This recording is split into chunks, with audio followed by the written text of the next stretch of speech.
As there's a drive in a deep left field by Castellanos, it will be. Oh man, it's 8 o'clock. And so that'll make it a. I don't need the spotlight. I shine just fine. Hi, I'm Karma, and yes, I am a bitch. BravBros.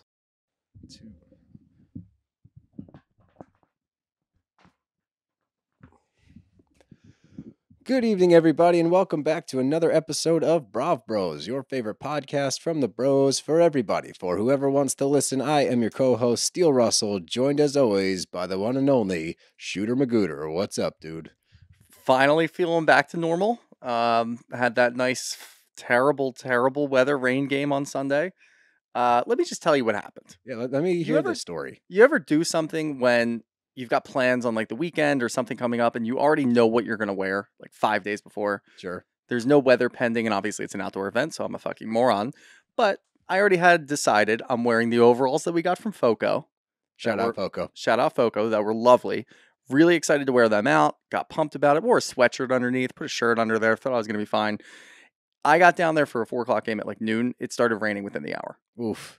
And I was there until, because of the overtime, I didn't get out of there till like 8:20. It was almost 8 hours of being outside in 38-degree weather, downpour rain. It was awful. It's amazing you didn't get sicker, honestly. I got sick for 2 days, and I finally started feeling better this morning. And at least I could circle like how I got sick, if there's nothing else. But It's so funny. So I don't know. We might have to bring this to Foco's attention, because I got sick when I went to the Phillies game because I wore the overalls with no shirt underneath, and it was like 48 degrees. Yeah. So we're two What's for wrong two. with us? We're fucking stupid. Well, fashion's paying, dude. Well, the worst part is that I was at the tailgate and everybody else was so bundled up with huge winter jackets and all this other stuff. And I'm laughing at them like, you don't even know. This looks so good. I'm going to be warm enough.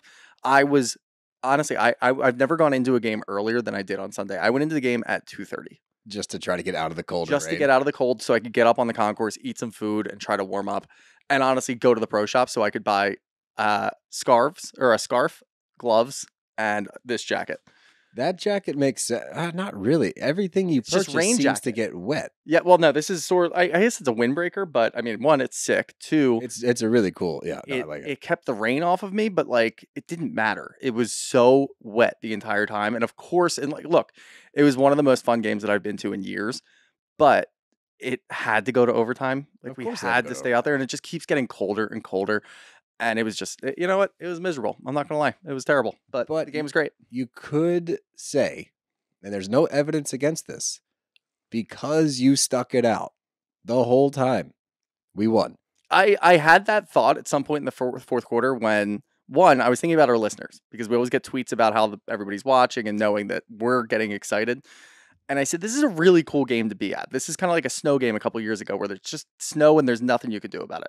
What are you going to do? Leave? No, you can't leave. So just embrace it. Yep. So now I'm texting people and I'm like, embrace the rain. This is so much fun. You were texting our group saying, I've embraced the cold. And I was cursing our friends who were in the suite. Like, get out in the rain, losers. You need to get wet like the rest of us. But yeah, I mean, I paid for it. And I heard, I'm not going this Sunday, but I heard it's going to rain again on Sunday. So if you're going to the game on Sunday, that sucks. Bundle up. Wear Bundle some up. waterproof things so that you don't get sick. Yep. And if you do wear the overalls, just wear something over them to complement them to keep you warm in that. Yeah, or under, whatever you want to do to make sure that you can show the overalls off, because that was my downfall. I still had the pants aspect that was still showing. They actually stayed pretty dry, which is weird. Nice. But yeah, no, I mean, because they're like baseball pants. It's like what they're made out of. But yeah, next game I'm going to is down to Dallas. So I get to go down that dumpster and do the same thing that you do every time that we go to Dallas. I can't wait for you to post a story. I'm so of excited to do it. It's funny because I'll be down there on the... when are you going? Leaving the 8th. All right, so I'm going on the 20th. So we'll have back-to-back stories. Hopefully they got the trash out of the airport in Dallas. I doubt it, because there's usually just piles and piles of trash. I'm going to the waste management center of Texas. Yeah. That's Arlington, the AT&T Stadium. Oh, is it really? I didn't even know that. AT&T Stadium, yeah. Waste management. Oh, I get it. Yeah, there you go. Damn it. I'm a little slow It's today. okay. You gotta bear with me. My mind's not firing on all cylinders. Yeah. I've just had a long week, It's just been a long week. It's Tuesday. My issue, I know. It's Wednesday. I don't know what day it is. See? But my thing is like, I expected to have an easy week. Yep. And then it was not. And there's nothing worse than when you're expecting an easy week and then you don't get an easy week because then it like doubles down. But today I got outside. It was freezing. I had to do a bunch of yard work because I'm going to call somebody out right here. And, I love him to pieces. And he's my neighbor. You know him well. It's my brother-in-law. Literally lives next door, like 10 feet from my home. So the neighborhood that we live in has these beautiful, gigantic trees. And Shooter can attest to it. When I say gigantic, they're massive. Yeah. Like 120 feet, and the trunk is like 15 feet wide. It's ridiculous. We had one removed from our backyard because it hung over our house, and we had a tree doctor come in and say it's dangerous. Get it taken down. We did. I've been bugging this guy to get his down. He doesn't seem to think it's a priority. So his tree dumps thousands of leaves. Yeah. Thousands of leaves onto my backyard. And I have to pick all of them up. It took me like an hour and a half. I had to buy a tarp and then drag all the leaves to the front, then repile the leaves by the curb because Philly sucks up their Lafayette Hill sucks the leaves up. You know, they drive by and That's pretty cool. That's the That's vacuum. the noise. Yeah, I like that noise. Dude, a little yard work, that's part of just being a suburban dad, you know? Look, I love yard work. It's cathartic. It's therapeutic. When it's It is, 38 when it's degrees not and that- windy, yeah. no, I don't fuck with it. Yeah. But And then the leaves are all blowing around too in the wind, and there's nothing you can like. You put it in the tarp, and then like the top layer comes off because Yeah. you get a strong gust. that didn't happen as much because Okay, there was good. enough moisture to hold them together. The problem was when you hit them with the leaf blower to get them onto the tarp, Don't move. if the wind's going the other way, they just go up and straight down. But hey, I love being a homeowner. It's great. Well, look, we're sitting in. We got a little fireplace here, so the bros are settling down, getting a little warm. Nothing We're like it. cozy, or you could say we're a little brosy right now. Yeah, we are. But before we get into the Bravo, we have a major announcement to make. This is one of the most exciting announcements that I've ever made on this show. We have our own live show January 25th in New York City at the Green Room 42. It's in Times Square. The Bros are headlining. It's our very first venture into this. We've always done shows with Zach. He's been the headliner. This is our show. Yeah, and we get to do whatever the hell we want. Oh, yeah. And we are so excited. Just to break it down for you, what we're going to do at our show is very much what you listen to here. We're going to break down, I think, Vanderpump. We're getting into Vanderpump season. Yep. So we're going to break down the most recent episode of Vanderpump. We're going to give you our opinions of the current news. We're going to have some special guests so that they can join us to talk about it. We're going to have some Bravo celebrities. It's going to be an absolute blast. But hey, we desperately need your support. Right, Shooter? We certainly do. We're going to be sitting down. You're going to be able to see, honestly, just how many times we screw up while we're going through all of this, and we're not going to be able to do anything. It's going to be completely unplugged. So you can get your tickets. Make sure you go to thegreenroom42.venuetix.com or go to the link in our Instagram bio or our Twitter bio or our TikTok bio. The link will be present everywhere. Click that link, buy a ticket, come support us, please. We want to do live shows pretty much every month. Yeah, from here on out. honestly, and we can go wherever the hell we want as long as these first couple pan out pretty well. We can start coming to a city near you. And you Damn can right. buy, I think, up into 8 tickets. You can Get buy a whole crew. Come on. Bring your friends. Bring your mom. Jokes aside, I am so excited for this opportunity. Shooter is so excited for this opportunity. We want you guys to come out, support. We want to do a million live shows. So let's make this first one a banger. Buy your tickets. Come support us. Come hang out in New York City with us. Let's make this the first of many. Go buy your tickets. Click that link in the bio. And we love you so much. See you soon. It is our midweek episode. If you have not listened to our Tuesday episode, we dropped an interview with Craig. It was an absolute blast. All the feedback we've gotten thus far has been amazing. So do yourself a favor, go and watch it on YouTube or listen to wherever you get your podcasts. We're hoping to bring him back for a monthly segment. You'll hear about that on the episode. But like a conspiracies with Craig, because we had arguably way too much fun talking about conspiracy theories. But if we could do that monthly, that would be ideal for me. I think what we can do is we can do it every so often, but we could just sit. I mean, honestly, we could sit with Craig for like 3 hours and just talk about whatever. We could do that and just cut like little segments out of it. And then we'll just plug it in randomly and just throw it into a normal episode. Hey, it's a little slow. Obviously, right now there's a lot going on, but you know, it's not always going to be like that. So when it slows down a little bit, we'll just plug a little half an hour with Craig in there. Conspiracies. I like that. But it's it's our midweek episode, so we need to power rank. And the power rankings, I think, will change this week. So I want to hear yours first. I don't know if mine have really changed, though. I've still got Southern Charm at the top, even though we had an off week because of Thanksgiving. Shout out Thanksgiving. Shout out Turkey. I've still got Salt Lake at number 2. I did, I guess, move Potomac up to 3 because things are getting weird. I like that. I've got Beverly Hills still at 4, and Miami flip-flopped with Potomac. Now Miami's at 5. So it did change. It changed. Yeah, that's what I... You were right. So for me, I've got Potomac at the bottom. Oh. Actually, I got Miami 4. I got Salt Lake 2, Beverly Hills 3. Oh. See what I did there? No, you didn't mean to do that. But I didn't. Salt Lake 3. Fuck, no. Damn it. Beverly Hills 3, Salt Lake 2, Southern Charm 1. Yes. That's where I stand. I think that's the same as that's yours. reasonable. I know Potomac was last for me. Yeah, with Potomac, look, I like the route that they're going in. I think it's interesting because we haven't seen something like this before. I will say the response to it has been interesting on social media. Right. Because there is a very fine line between this is fun because they're talking about like voodoo and witchcraft and stuff like that, and being disrespectful to somebody's beliefs and religion. Right. And that's kind of the line that we're towing right now.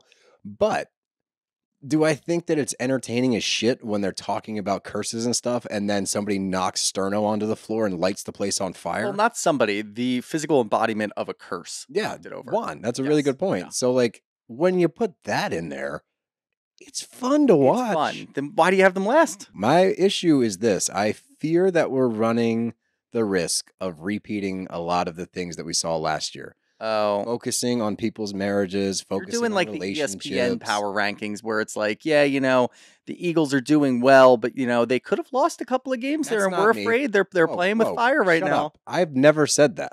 You're doing it right now. I've been on, not with the power- birds. I'm the one that's I'm not arguing talking about with the birds. everybody. Whoa. So I don't use that analogy. I am not saying, Don't, Fine. Mister. Just because you're Fine. decked out head to toe in birds gear right now, Fine. don't you talk to me like your that. ESPN power rankings saying, well, you know, the Chiefs, they've got a really good team, and I think they're going to still like get to the Super Bowl, but right now they're not. Or actually, no, it's the opposite. You're supposed to be looking at these things as right now. You're worried the Potomac's going to turn into something worse, so you have it at the bottom. Just You're getting too analytical. Based on this week, that's because the episode was so chaotic for me, and then I get flustered because we have to recap it, and it's hard to recap those scenes where there's just so much happening. So that's probably part of it. You're like the analytics in baseball. You're ruining the game. You're taking your starting pitcher out after the first inning. Look, buddy, take the sports analogies and shove them up your ass. There's too much sports going on right now. Told you I was coming in with energy. Yeah, well, just because you're revived from the dead, you know, some of us are sleepy. That's what life So is. get on my level. Calm the fuck down. All right, I'll take a nap. Thank you. But without further ado, why don't we jump right in? And we are with Potomac. And this week is very much Wendy and NECA focused.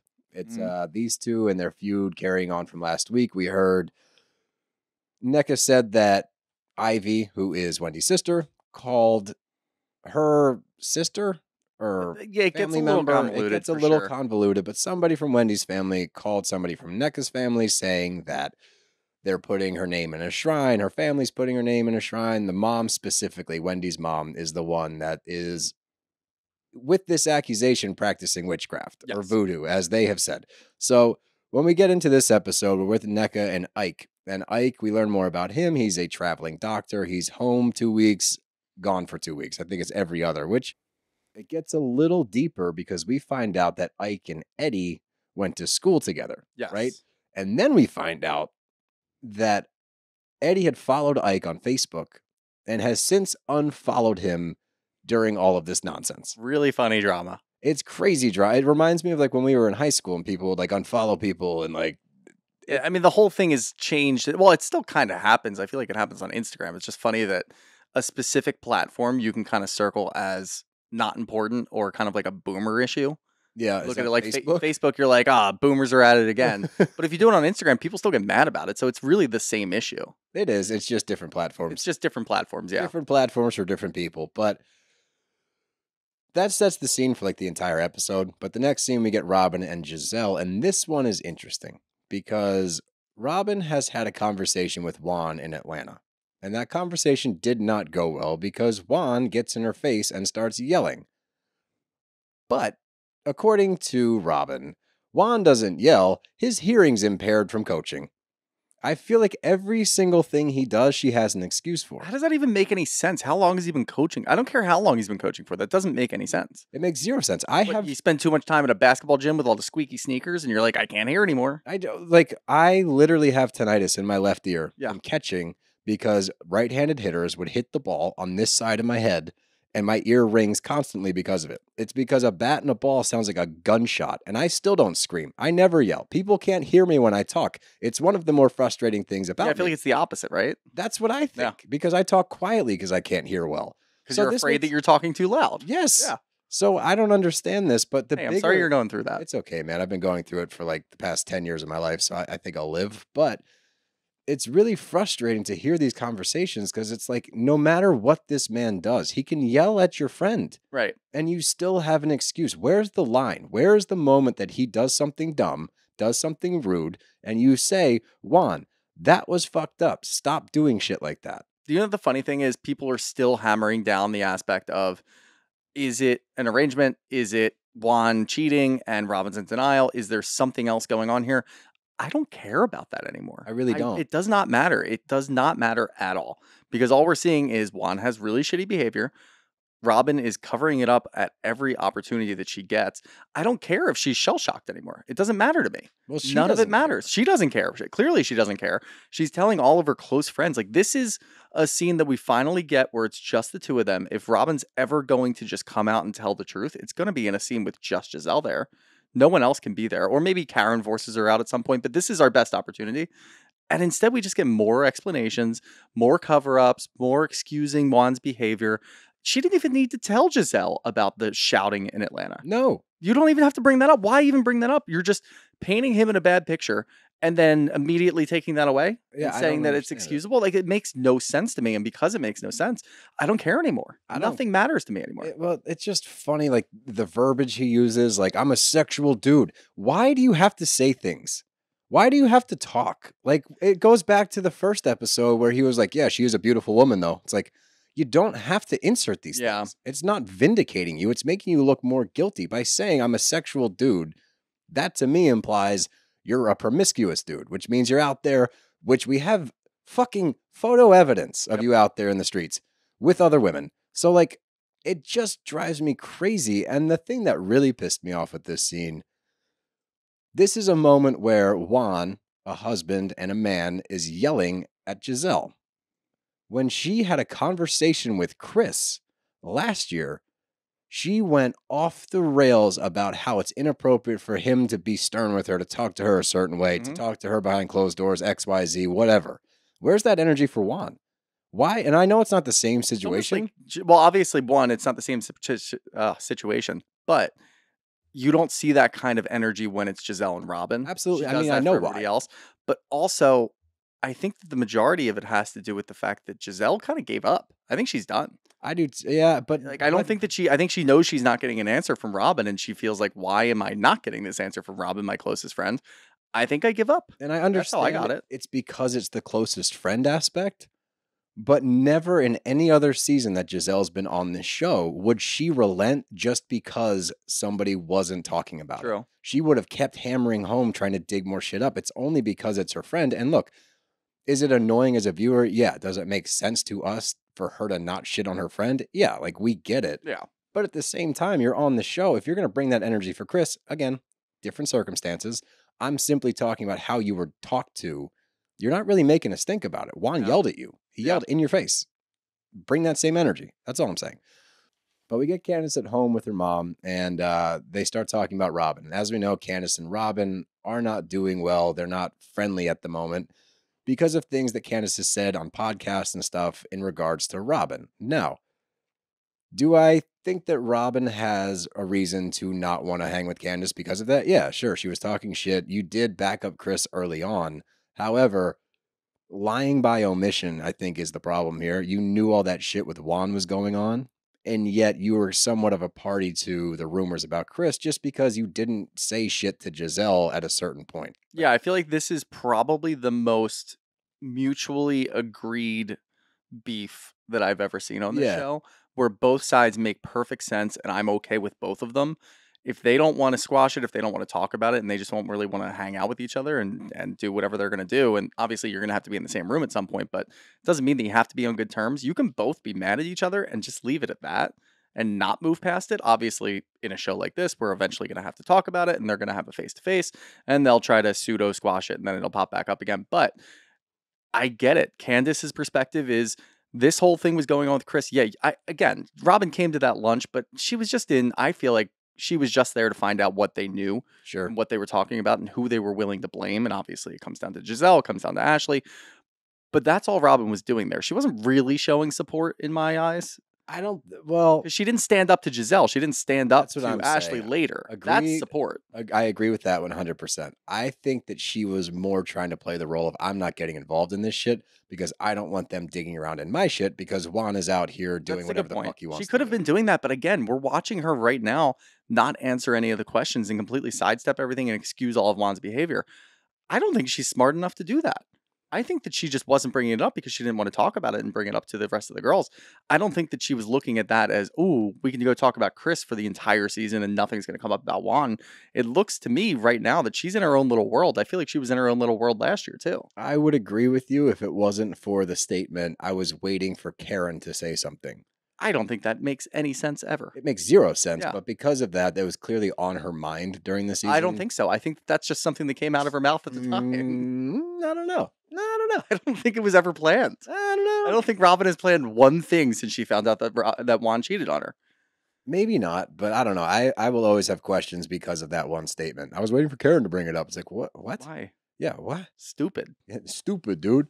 But we move on to pickleball. And holy shit, this scene, trying to take notes on this scene, like, made my brain hurt because there was so much going on.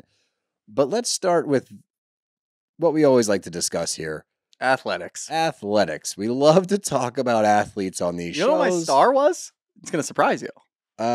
Ray? Mia, that's not surprising. She served well. I mean, that's really all we got to see, but everybody else was hitting these wayward shots. She seemed to keep it in. Mia strikes me as, like, if I had to guess the athletes in this group, I would put Mia up there. Yep. I would put, I'd probably put Wendy up there. Robin would make sense, but what the fuck was she wearing?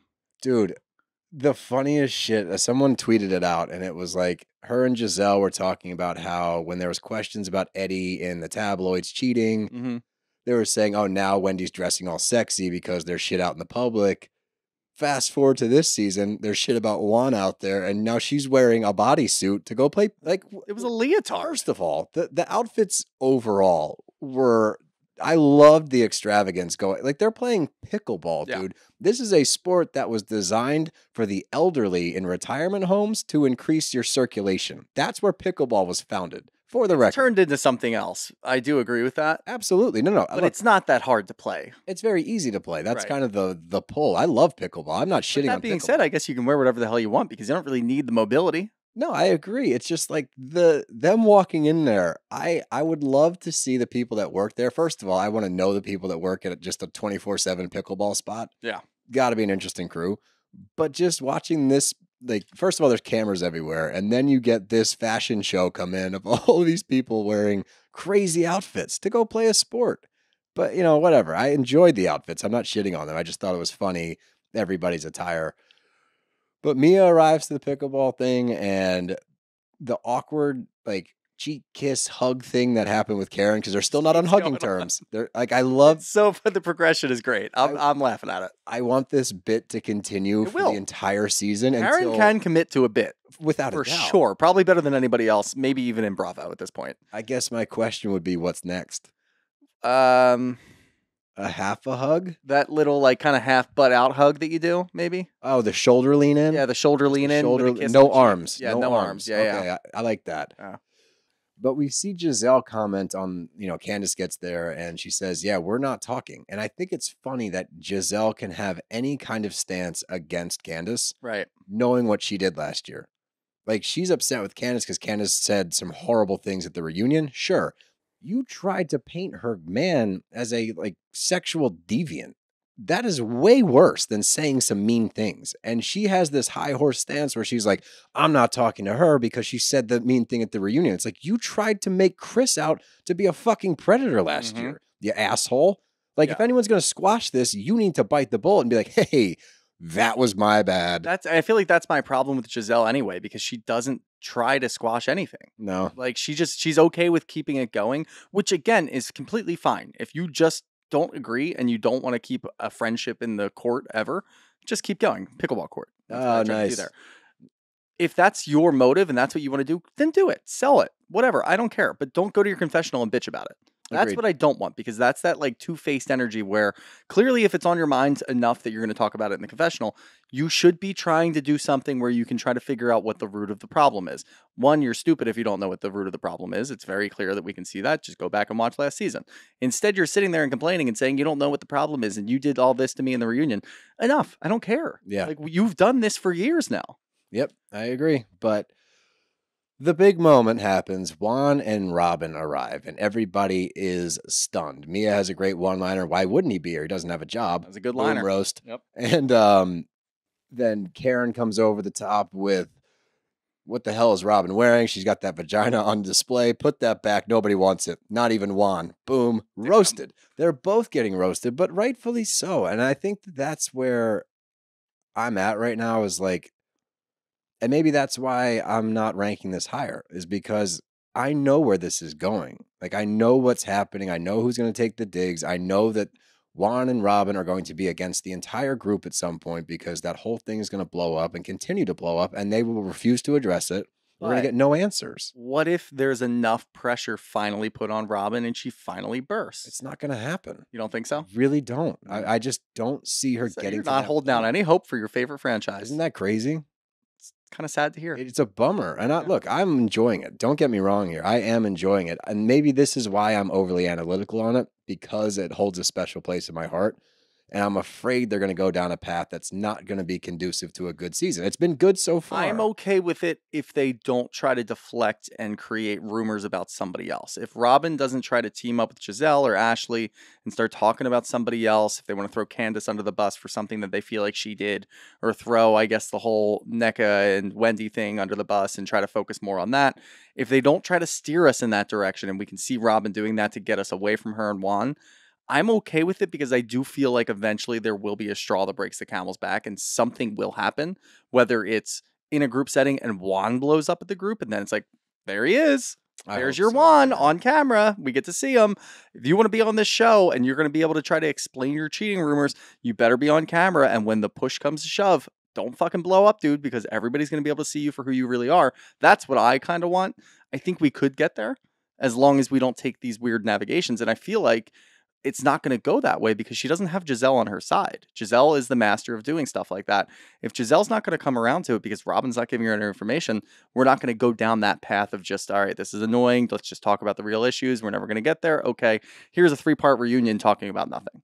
That's what you're afraid of. That is exactly what I'm afraid of. That's very, very well said. Thanks for summing it up for me. But mansplain. Thanks for mansplaining me. The last two things I want to talk about are Wendy versus NECA, and I want to talk about Ike versus Eddie. That's pretty much, that sums up everything that happens after the pickleball starts, which is not a 4-on-4 sport.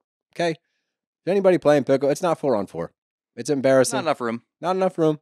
If you're not good, play 2-on-2 so you learn how to play. And if you can't take the heat, get out of the kitchen. Yeah. Or as my minor league manager said to me, if you can't stand the heat, get out of the chicken. But with Wendy and NECA, Ashley tells both of them, like, hey, I had to correct myself. I didn't mean to say that. I misremembered what happened. And then NECA breaks it down to Wendy. Your mom, she explains the whole situation. We don't have to explain it again, right? Yep. So here's my issues with this. I do believe that NECA has reason to be upset.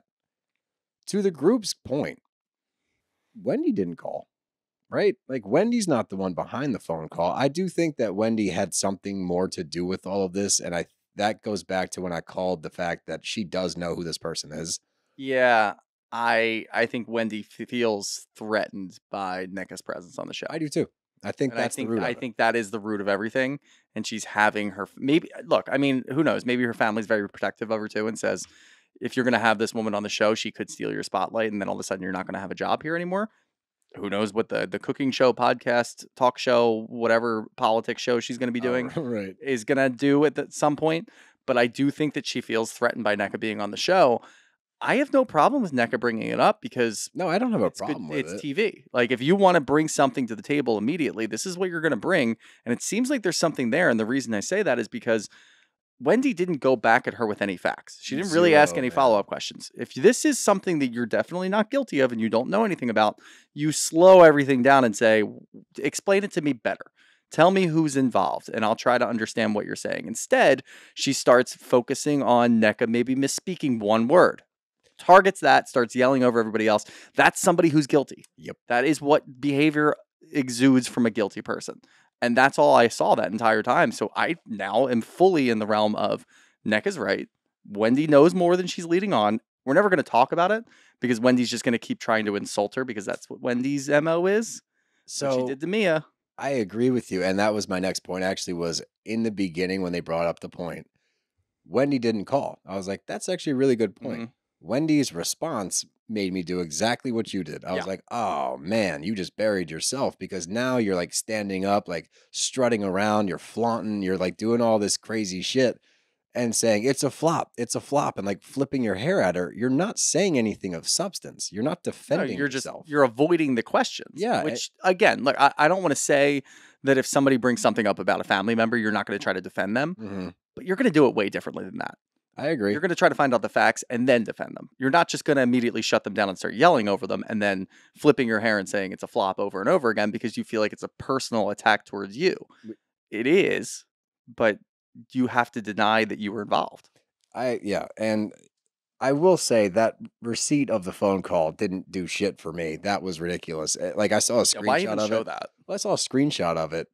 The name is off center. The initials are not Susan. It's IO is the initials. And I don't know if they were protecting somebody and they changed it, but that to me is not damning evidence by any means. Just flashing up like a screenshot. So this is where it gets weird. I don't think it was the mom that called. I think it was her sister. That's where it keeps getting convoluted, where I'm like, who called? It said IO, so it's Ivy Osefo, I guess. But the name underneath it was Susan. Her name's not Susan. The whole thing. Maybe the connection is a Susan? Nah, I don't know. The screenshot. It was definitely off center. But again, why is Bravo even showing that? That's what I mean. I don't care. Like it's enough for Nneka to just say, I've got the screenshot of the call that came through. I can show you at any time. Break it out in the reunion. And then that's it. I don't need like the screenshot on my TV. I need it at the reunion in a manila folder, bedazzled, that you break out at the end. True. That's what I want. But I thought that it was really funny because we get Wendy. She's like, you know what I want to do? I want to work it out with Mia. Like, okay. Just completely avoids everything, drags Mia off to the side. But it's so frustrating because during these scenes, you get a cut of Robin, and Robin's saying, oh, Wendy's avoiding it, and she's deflecting. Oh, my God. I was like, that's you, man. Yep. What do you mean? You can't sit there and put this shit. You just don't talk for this whole season. If you're not going to address the obvious, you're not allowed to talk because you're doing everything that you're damning Wendy for doing, but on a much bigger scale. Like you're talking about infidelity in your marriage that you will not address. Yeah. Wendy is talking about a phone call that her mom may or may not be putting Nneka's name and her family's name into a shrine. And I don't want to belittle it because it does seem to be a major issue with the women on the show and people that follow this religion. I do not want to make too much light of it. However, can we compare those two, please? One, marriage over, cheating. Yep. The other, potential curses being put on people in the group. Like, Robin, just zip it, lock it, and put it in your pocket. The subtext for that is, please, please, please don't ask me about Juan. Yes, totally. Let's focus on this, guys. Isn't this so much fun pickleball? Oh my God, look at what's going on with Wendy and Nneka. Yep. Isn't that crazy that Wendy's deflecting? Please stop talking about me and Juan. Just leave us alone. Don't Juan, go over there. Go over there. Get Juan, back to the pickleball court. Go play pickleball. And that's when stuff starts getting weird because Juan is playing pickleball, and while they're talking about the potential curses and shit escalates. They start cussing at each other. I love this scene. I thought it was like This was good. That was a Right. good scene. They're Yeah. going back and forth. Shit gets real for a second. I love when that happens. And out of nowhere, the fucking room gets lit on fire because the food hits the floor and the sterno causes a little carpet fire because Juan, the embodiment of a curse, as you said so well, Yep. dives into the fence and knocks everything over. So it's just everything is coming together in this like, ooh, kind of creepy way where it's like, what the fuck's going on? I think it's almost to say, hey, guys, stop arguing about this. Here's the real curse. He just came in and just knocked everything that's- over. here's the Instead of problem. saying, oh, the curse knocked over the food.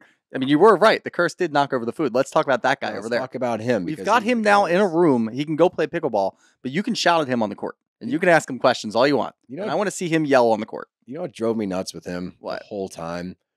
This I'm better than this whole thing vibe that Oh he my gives God, off. yeah. He's like laughing. The girls start getting into it. He stands up immediately and like walks out. He's like, I'm not dealing with this shit. Like he's above everything. Let's not forget, sir, you are an unemployed, fired D2 basketball coach with a subpar NBA career. But you're not bigger than this. This is your only income. That's why you're on TV. You've been on this show more times I don't this think he's year. getting paid by it. Well, Robin's He getting is. paid. He's getting paid to be like you get. I think for recurring things, you get some money. Mm. He has been on this season more than the last 5 seasons combined. Yeah. And he's showing up to things. He never goes to shit. He doesn't go to reunions. And now he's showing up The because he only doesn't have a reason- fucking it's job. Because he doesn't have a job, but I think it's also because he doesn't want people to ask. Even though he exudes this I don't care attitude all the time, he still, as soon as he got there, starts talking to Eddie because he knows that Eddie's going to be his guy. I'm going to talk to Eddie a little bit about this. Be like, man, I don't care what they're saying about me. And he said, I don't care like 5 times Yeah. in a 2-minute span. He's showing up now because he knows deep down, if he's not there, questions are just going to keep coming. And I'm going to leave Robin out there. Maybe deep down, he might care that Robin's out there. Just Actually, stop no, it. I'm not going to go Shut that up. far.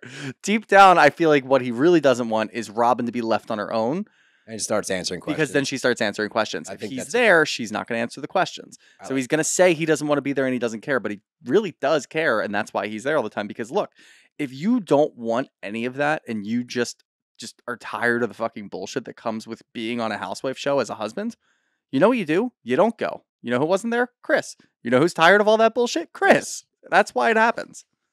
That's well said. But the last thing is Eddie versus Ike. And apparently these two went to the same school. It was Maryland, I think.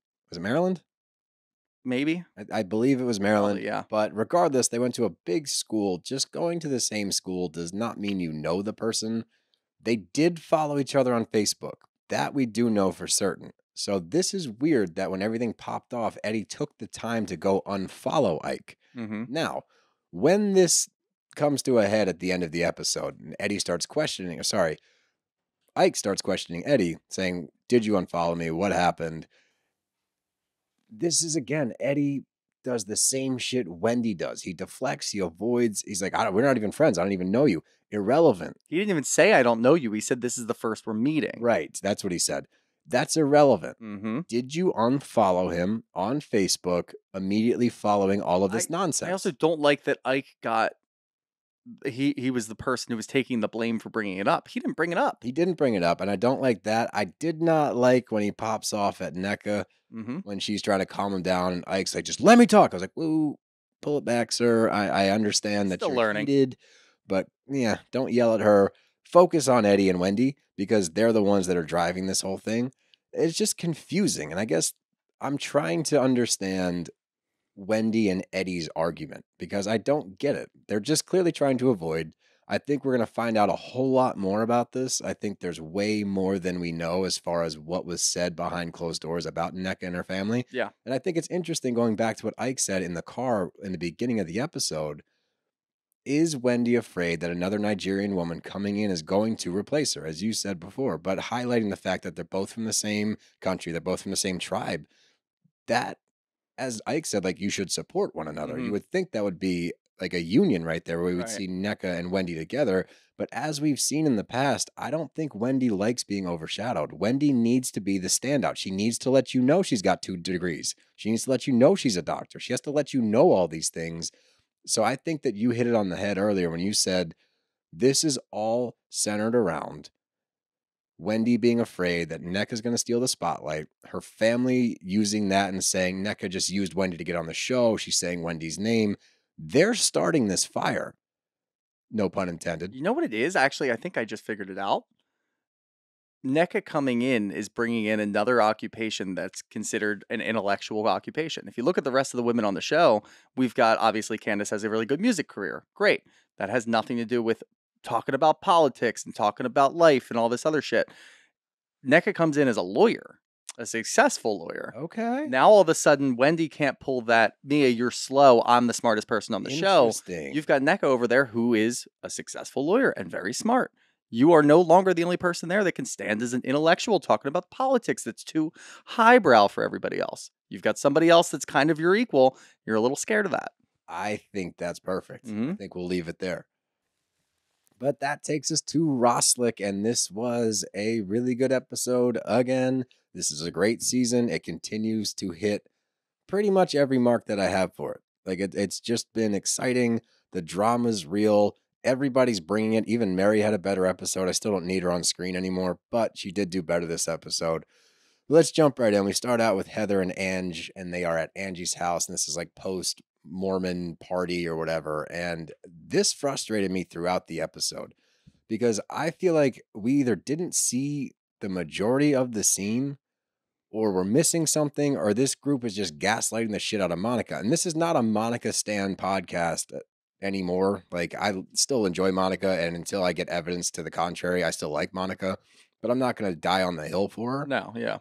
I'm so confused about the recaps of that Mormon party that Heather had, because from where I was sitting, Lisa said just as many fucked up things as Monica did. It could be as simple as just being a new person. Is that Maybe what they're just used to Lisa doing that's that. not what I think. I don't know. I do think that we're missing something. There's Well- got to be something missing from that party because it looks like a pretty even match. They were saying about the same type of stuff until Lisa went a little overboard, but I don't see what they're seeing at all. I don't get it. And when they're recapping it, and Heather's like, I just don't know what to expect with Monica. 1 minute she's super happy, then she's angry, then she's detached and vacant.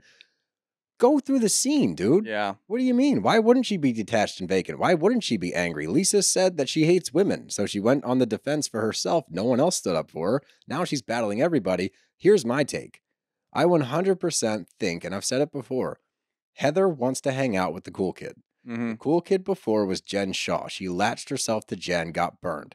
After Jen got sent to prison, she was looking for the next lifeline. Lisa Barlow has taken center stage. Whether she's doing a good job of it or not is completely irrelevant. She is the HBIC right now, at least for this crew, without seeing this season play out, Yeah. right? Us at home are watching a very different Lisa than Heather is seeing.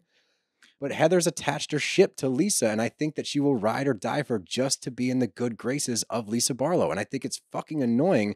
And now we're running the risk of, after a great start for Heather, who had a horrible season, she is now running the risk of repeating what I had to watch last year with Jen Shaw and shitting the bed. Instead of being fun, Heather on the side, Heather that has the funny one-liners, Heather that gets along with everybody, Heather that's funny and a good time to watch, we're going to get the Heather that plays this weird angle where she takes offense and takes up umbrage with somebody else because of stuff that we don't see. And it's really fucking annoying because I want to root for Heather. I know. She does everything in her power to get me not to. I think that's probably the most frustrating thing because obviously we watch a lot of these shows, and if somebody has the same type of behavior as Heather has for the last year and a half, we would have written them off. We would have been done with them. But we can tell there's little glimpses of what Heather used to be, and we know that she could be that, and we just want her to get to a point where she doesn't need to latch herself onto anybody else because you can be a great standalone. You can just be there and just bring some fun, hang out at your tailgate parties. You're still going to get the real moments. You had a whole tailgate party. You didn't piss anybody off. You weren't being fake. And you still got Monica to talk about her mom. And then you get feelings about Whitney and you, and you're talking about your mom. Like, that's a good moment.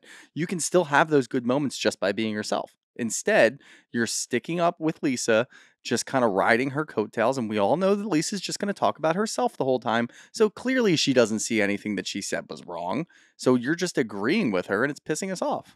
I'm getting so upset at it, honestly. It looks like it gets worse next week, too. I think it's going to continue to get worse. And we're at a point now, all the recaps of the reunion from the actual cast members, they're saying nobody's getting along with Monica now except for Mary, which is not the ally you really want as far as the show goes. Yeah, probably not. But the next scene, we get Whitney and Justin driving, and it's very awkward to start out.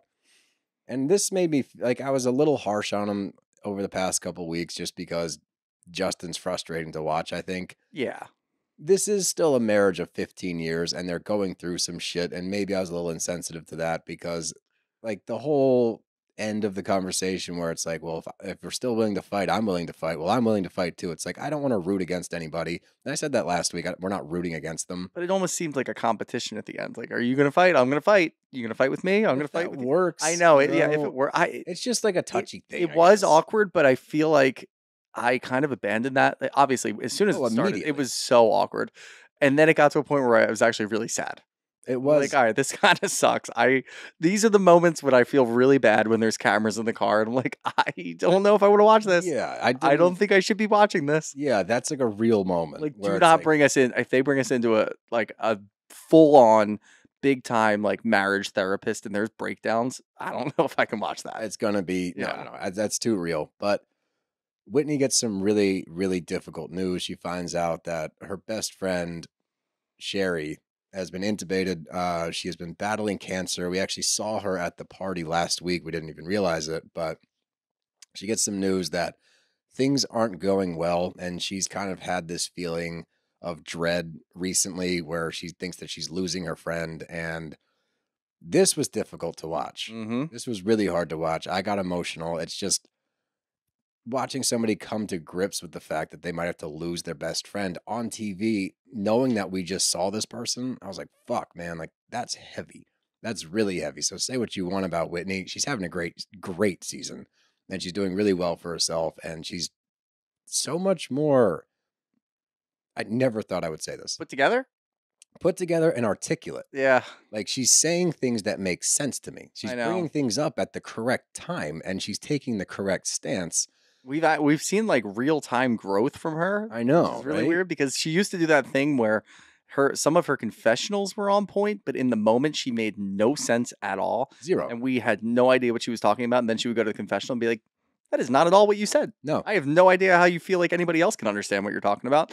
Now she's doing both. The confessionals are somehow more poignant and she understands, and then she just conveys it even better. But even in the moment when things get heated, she's kind of keeping her composure. Could be therapy. She's very much keeping her composure. Maybe she's just got perspective. I think she finally just has perspective. Maybe it has something to do with probably the fact that she's been on the show for a couple of years and she finally got her footing, and it took her a little bit longer. But I feel like with all the other stuff going on around her, she's finally getting that perspective that you need for some sort of reality TV show. And she's putting it all together, and it's a great time to do it because we need it. We do need it, and she's doing a good job. She's pulling her weight.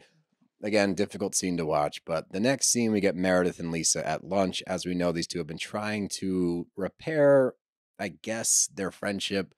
Do you think Lisa's that friend that sits down and if they have Vita tequila and you don't get Vita tequila, she gets really upset about it? Oh, without a doubt. Force you to get it? Absolutely. Okay. That's the vibe I got. She makes a very loud statement. I'll have a Vita tequila with this, and and just stares to see what you order. I feel like she was upset that Meredith got a wine. At the same time, I think Meredith intentionally did not get Vita tequila to piss off Lisa. I think she's done that for years. I do too. I think that it's one and the same. Yeah. I think that that's how these two are together. It's very funny. But in this moment, Lisa actually does bring up a decent point. And she's talking about, like, doesn't know what the issue with Monica is. I don't get it. You should get it because you're being really mean to her. She's being mean to you too, yes. But she's not starting it. You're starting it, and then she's bringing the heat back at you, and you are taking it as, why are you being so mean? I don't understand. Do you know what it still stems from obviously from the ring.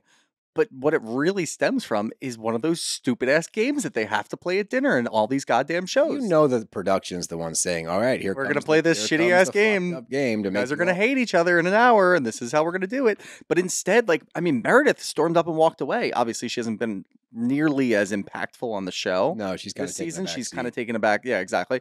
But again, Lisa's not letting go of something that we've seen every other housewife in the history of housewives let go of. The stupid goddamn game. That's all it was. It was a shady comment, which is actually really ironic now that I think about it, because all Monica was doing was just making a shady comment for the sake of the game. Mm-hmm. And Lisa goes back and says, oh, it was just a snarky comment that I was making about your mom not wanting to be your mom. Which is not snarky. It's just straight up mean. But when they start to get into it, Meredith is asking, I thought we were trying to be on the up and up with one another. I thought you were going to tell me if you had an issue with me because Lisa brings it to her attention. I began to pull back and pump the brakes because I was seeing a repeat in the pattern. You brought up the rumors to Angie, and Meredith's like, did you tell Angie that I threatened her? And Lisa's like, I didn't say you threatened her. I just told her what happened. Which, look, do I get where Lisa was coming from telling Angie? Yeah, it's going to move the show forward. You're going to tell her because you are Lisa Barlow and that's what you do. Do I understand where Meredith is coming from and saying, I thought we were going to bring this to each other's attention so that we could work on our friendship? Yes, I get that as well.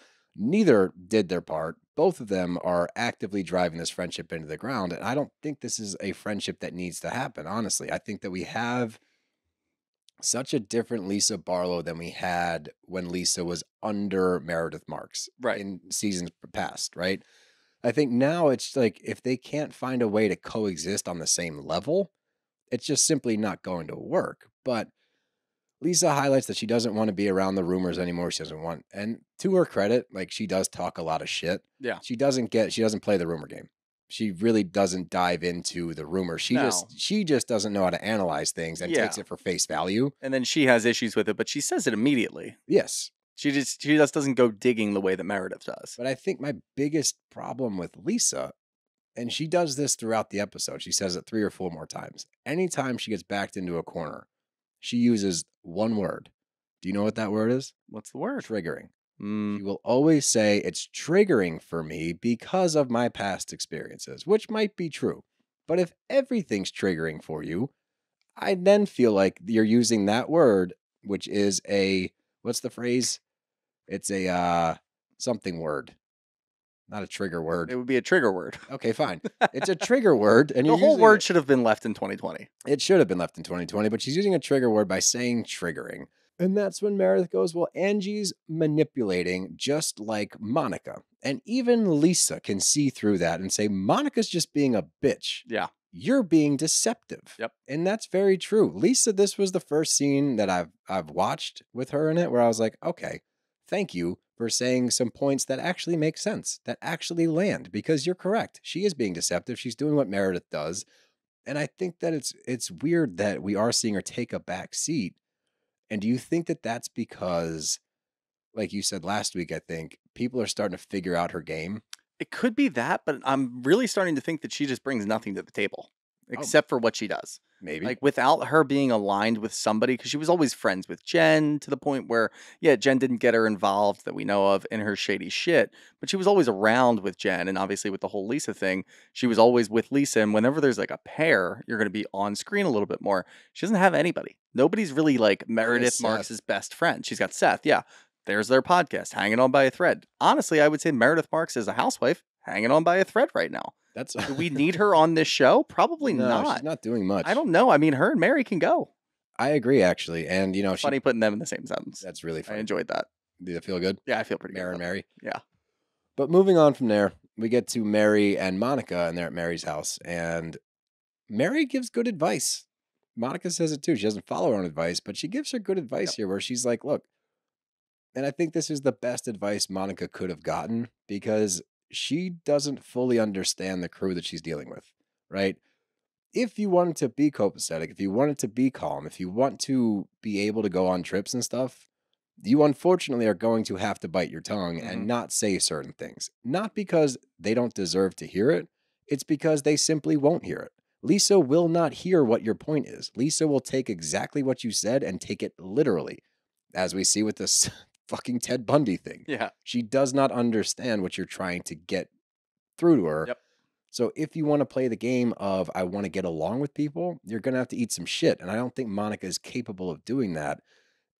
And I think that it's good advice from Mary. And it's hard to say. And I thought that this was a good scene for Mary. It was a good scene for Mary, but my takeaway was that Mary felt and looked so much more comfortable sitting there with Monica than she did when Heather came over. I agree with that. When Heather came over, she was a little antsy. She was waiting to just kind of come back at something that Heather was going to say, even if it was innocuous. She was still going to come back with some sort of snarky comment.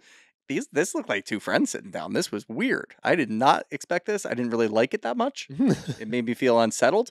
They were sitting there eating cake, and she was taking compliments for cake that she didn't That make. was so funny. Which She's is like, which is "Thank the you." most Mary thing of all time. Did you make it? No. No, but it's really delicious. Thank you. you. Thank you so much. I And she bought really it. felt that thank you too. That was really funny to me. But they seem so comfortable together. And as much as we kind of laughed at the fact that Monica looked at Mary and said, she's somebody that I want to be friends with. She's somebody that I feel like I don't want to get on the wrong side of, but I could sit next to her and make fun of some people. And I feel like I would get the real Mary out of this. It was true. Yeah. We're getting the real Mary out of this. I've never seen Mary give sound advice like that again. Now, again, she's not going to take it herself, but I don't know what exactly the whole Mary dynamic is this season at all. Even during this scene, I'm really confused. she by it. kind of laid it out too, where she said she just needed some time away from everything so that she didn't say anything crazy. And I guess she was talking about the pornography comment that she made, even though that's what they showed. I think she could have been talking about sitting down with Whitney. She could have been talking about sitting down with Heather, saying that she was inbred, all those all other of things. There's just a lot going on. But the fact that she actually has some sort of wherewithal to understand that she made weird comments and she doesn't really want to do that, maybe she'll do something. Is she going on the Bermuda trip? Probably not, right? Oh, I don't know. I don't think so. Who was the one that was missing at the end when Monica Angie. was... Okay, all right, so Angie. So yeah, I don't think Mary's even going on the Bermuda trip. Never mind. I was thinking we might get more Mary towards the end, and maybe we'll see a different type of Mary. No, I don't we- know. I'm not holding no, out no, hope no. for it, but No, I'm just saying it could happen. absolutely not. You don't think so? Okay. No chance. All right, whatever. No. But in the next scene, we get Whitney driving. This is where we find out that her friend Sherry has passed away. Mhm. And it was really sad, really difficult to watch. Can't imagine what she's going through. And yeah, I mean, that was all that really happened that scene. It's just that comes into play later. But genuinely difficult to watch. Seeing her find out about it was difficult to watch. I'm going to cut that. But then we get Lisa, JB, husband, boss, and Jack, and they're Mormon shopping, as I wrote down, because they need to buy Jack his mission clothes. I don't give a And- shit about this scene. I don't either, except for one Doesn't thing. matter. He's not even fucking going to Columbia. He's not going to Columbia. This aside, the mission aside, because he's not actually going on a mission. Yeah. He's an OC doing something. We just They need to don't- talk about... Yes, you know exactly what. Yeah. We need to talk about the relationship between Lisa and her son and why he went on the mission to begin with, because he's making it very clear, at least to me. This mission is not about preaching the word of God. It's not that he gives a fuck about Mormonism. He wants to get away from his mom. And this was the easiest way to do that. I'm going on a mission for 2 years. And he's not a kid, clearly not a kid that thinks things through. I'm not trying to bash a kid, although No, he's 18 years old, so you fair game. I can bash the kids. But I know at some level, like, yeah, I feel bad for Lisa because she just loves her son and wants to Right. be like all over him and around him all the time, which is sweet. And he's a punk and like just wants to leave the nest and be taken seriously as yeah. a grown up. But what I will say is I actually did feel bad for Lisa in this moment. Yeah. And we've Yeah, talked about it before because we've known what it was since day one. Yeah. As soon as he started talking about it and we realized that he didn't tell Lisa originally, he told all of his friends. Obviously, he's fucking 18. He told his dad, again, guy, dad, relationship, whatever. He knew about Lisa's dynamic and how she would react to everything. We understand all of that. Do I say it's right? No. I feel bad for Lisa. I do too. I feel bad for Lisa because Jack is an asshole. He is. You can't sit there on camera and plain face tell your mom, I need to get away from you. You're That's fucked up, he dude. says you're kind of a lot, mom. Yeah, dickhead. Dude, that's your mom. Yeah, he's a loser. You But can feel a certain way. you know what, asshole? Don't you ever blast your Go mom to on Columbia. Go to Columbia. Bogota. Yeah, have fun, dude. Have fun in Columbia with your Lululemon pants, and you're going to get robbed 5 times a day. Here was the funny thing, though. The one thing that he said where he's like, I'm going to go on this trip and live in poverty for 2 years, and I'll come back and appreciate what I have. I was like, that would be really good for you, actually. It would be. Genuinely. Said you went to Orange County where you're not going to live in poverty, and you're not going to understand anything. Quite the flip of You're going to meet up going with to Bogota. Tamara, and you're going to be even worse. You couldn't be more other end of the spectrum from Bogota, Colombia, than Orange County. Seriously. But completely on brand. Anyway, now that we're done ripping apart a kid, let's move on to At least I didn't make fun of his hair. get a haircut. We're moving on to Plated by Meredith. I always write Mer because Meredith's too long to write. But Plated by Meredith, and I was ready to drag her. I was so ready to drag her because she was Like like, name because it sounds like a culinary thing. kind of, but also because she made it seem like this was inexpensive jewelry for people that can't afford like fine jewelry. And the first price tag I saw, I had to correct myself later, But the first price tag I saw was $1,800 for earrings. I was like, are you kidding me? Sure it wasn't That is- yen? What's up? You sure it wasn't yen? No, it was $1,800, period. Why would it be yen? I don't know. Yen? Is that thing? That's a Won? thing. Yen. That's a different currency. Okay.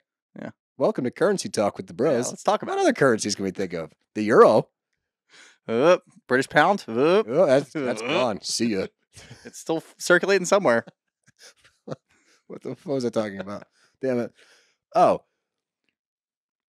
It turns out that she actually does have a line of jewelry. That was just the fine jewelry, but she does have a line of jewelry. It's like $50 to $500. So I had to amend that. I was ready to tee off on her. And I was like, I can't because she actually is selling cheaper jewelry. Is there 2% of that proceeds going to a sick child in Africa?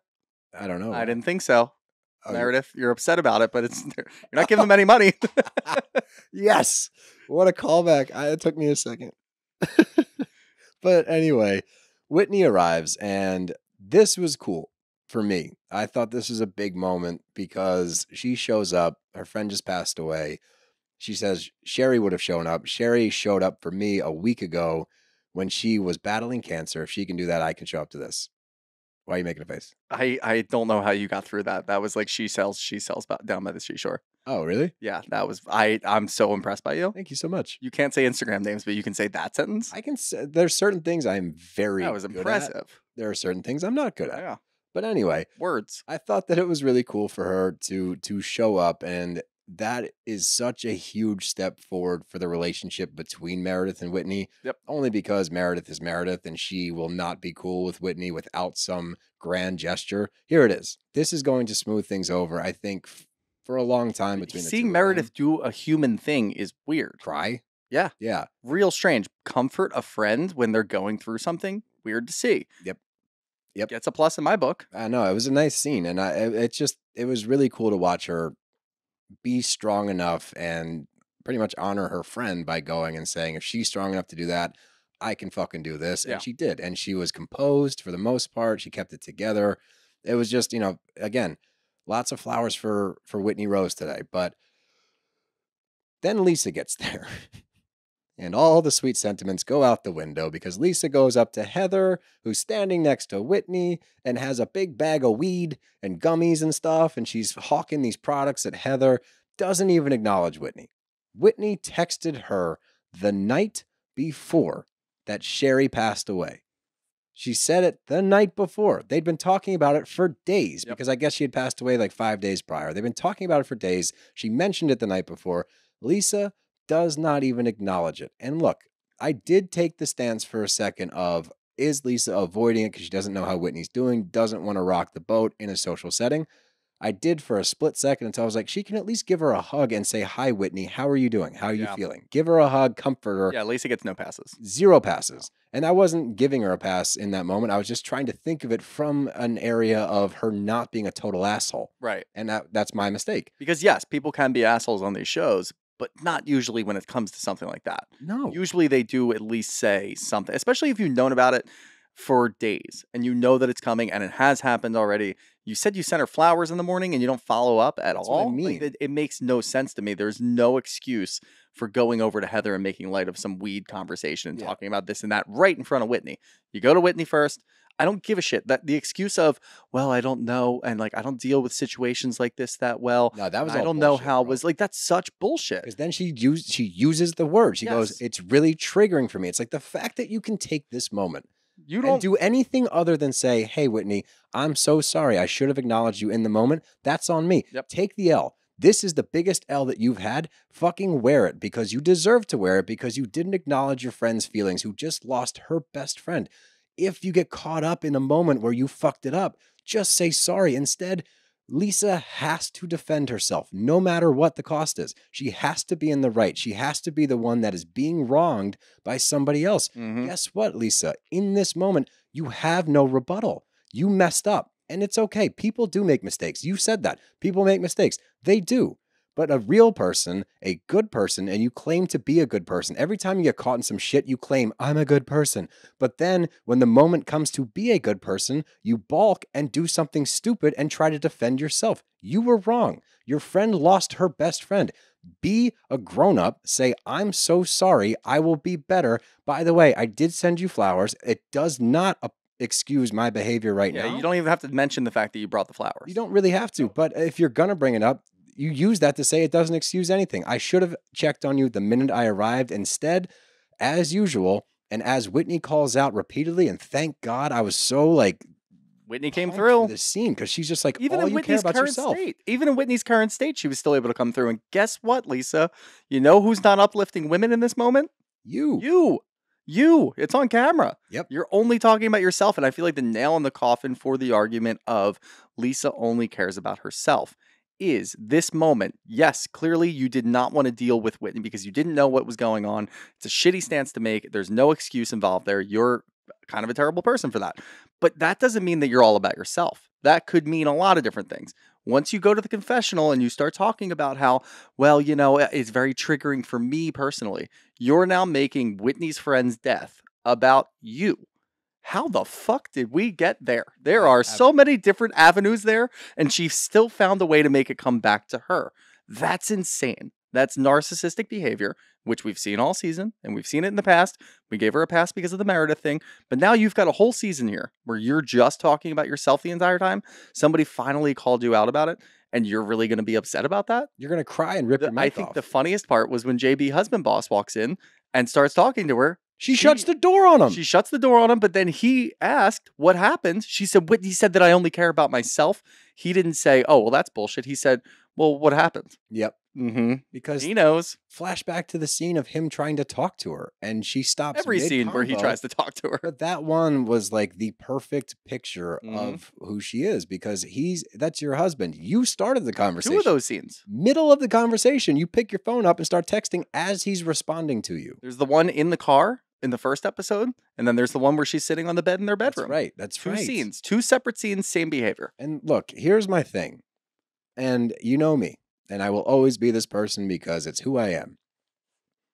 I want Lisa to be a better person. I don't want to believe that she does not have a decent heart in there somewhere. I don't want to believe that she's so far up her own ass that she can't even comfort a friend after she lost her best friend. Yeah. I don't want to believe that about anybody, especially somebody who I've enjoyed watching for seasons, multiple seasons. I've been Team Lisa.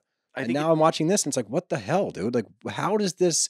And maybe it's always been there, and because of Meredith, I haven't seen it, or nobody's seen it. Yeah. But at the same time... I think that's part of it, because we wanted her to have a good season standing alone. Correct. And now this is what she's doing. And it's frustrating. It's very frustrating. It's almost the same thing as the Heather thing. Oh, man, we really know is. that there's a possibility there that it could be good, and they just keep shooting themselves in the foot. It's making for a really good season. Really good season. And, you know, we do at least get Monica and Lisa made up enough to the point where they're going to go to Bermuda. Really good at apologizing. Yeah. Meaning you just stroked my ego for 5 minutes. You're such a good apologizer. It's so frustrating, man, because you sit there and maybe this is where Monica is the street smart one of the group. Like, she does know how things work because she knows how to get through to Lisa. I'm going to S your D right now and make you feel like you're the coolest, most accomplished, prettiest woman in the world because you will forgive me for anything. Mm-hmm. She could have said, fuck your husband and your kid. They suck. And if she came back and said those same nice things about Lisa, she'd be like, oh my God, keep apologizing. Keep this up. Yeah. Don't stop ever. Exactly. Because all she wants to hear is her praise. And I'm trying to hold on to hope that because she was in Meredith's shadow and treated a certain way for so long, that this is just her acting out because now she has the spotlight. Do I believe that? No. It's just a correction curve. Maybe. That's what I want, right? That's what you want. I don't think that's happening. Think it is, though. I think we're just seeing who she is. Yeah, don't call me stupid. No, I'm not. I don't think that's happening. Yep. But that's what I want to be happening. I get it. But all in all, it's a great fucking It's season. a good show. But that takes us to the question portion of the show, and we've got a bunch, so let's jump right in. Up first from K Sparklick. Oh, I did this before. It's K Sparkle K. Sparklick. K Sparklick. You are forever now K Sparklick. Is Heather Gretchen Wieners in real life? Yeah, honestly. There's a lot of connections. Yeah, there's a lot of connections to that one. Good one. I like that one. I like that question a lot. I don't even want to ruin the question by answering that. Oh. That's just a great question. Good question. Thanks, Sparklick. From Champagne Chic, do you think Potomac is going down the same path as Ronjay with the divided cast? No. No, I because don't. the families aren't really getting involved, and there's not. I mean, the families are, but it's not like with The the husbands aren't getting involved, I should No, say. yeah, well, no, that's They not true. with tried, it Eddie just and didn't Ike. work. That's not true.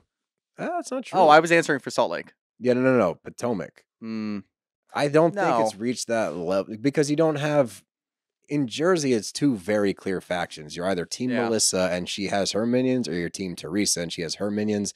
This group doesn't have that dynamic. Most of these women stand on their own 2 feet, or try to at least. You don't really have. You got the Green Eyed Bandits is their own little thing. yeah. You got Karen and You don't have the people- blind loyalty in this one. That's what I mean. Yeah. You know, people will From the fans or change. the people on the show. Yeah, people Yeah. will change their opinion. So no, I don't think so, but it's not a bad question. From Ederinda Headlights. You A could've just deer left it in at that. oh, A deer in headlights. a deer in the headlights. Ederinda? Edirinda. A deer in. I'm assuming their name is a deer.